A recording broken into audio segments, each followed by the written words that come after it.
नमस्ते, जय चमार। म चमार कल्याण समाजको अध्यक्ष दिनेश चमार। अहिले चाहिँ नेपालको तराई मधेसका प्रदेशहरूमा सबैभन्दा बढी हिंसा, हत्या, बलात्कारका केसहरू चमार, डोम र मुसा समुदायका दाजुभाइ दिदीबहिनीहरूमाथि भइरहेको छ।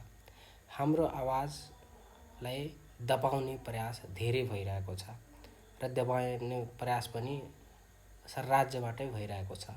कहीँ चाहिँ रिङ्कु सादा बित्ती छ हैन, त्यसलाई बलात्कारपछि हत्या गर्छ। त्यसै गरी अर्को छोरी पनि बितेको छ अहिले सिराहा जिल्लामा। तपाईँको पूजा कुमारी राम चमार जो छ सुरुङ्गा नगरपालिकामा हुन्छ हत्या, गैरदलितहरूले गर्छ। त्यसै गरी सुरुङ्गामै भर्खरै चाहिँ तपाईँको केही दिन पहिला चमार समुदायहरूलाई चाहिँ कुटपिट गरेका छन्। त्यहाँ कहिलेसम्म अन्याय अत्याचार? यो अन्याय र अत्याचारको विरुद्धमा लाग्नको लागि म तपाईँ सबैजनालाई अनुरोध गर्न चाहन्छु, हार्दिक अपिल गर्न चाहन्छु। देश विदेशमा जहाँ हुनुहुन्छ तपाईँ सबैजनालाई चमार कल्याण समाजसँग जोडेर आफ्नो अधिकार स्थापितको लागि विशेष आह्वान गर्न चाहन्छु।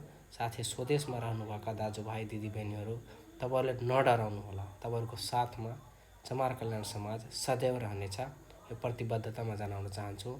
चमार कल्याण समाजका हरेक जिल्ला कमिटी, प्रदेश कमिटीहरू, पालिका कमिटीहरू समेत, वडा कमिटीहरू समेत तपाईँहरूको साथमा छौँ हामी।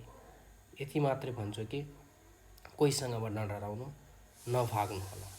तिनीहरूको अब प्रतिकार गर्नको लागि हामी जिउँदैछौँ र हामी चाहिँ तिनीहरूको प्रतिकार गर्नको लागि जे चाहिन्छ, जसरी चाहिन्छ त्यसको लागि हामी तयार छौँ। जय चमार, जय नेपाल।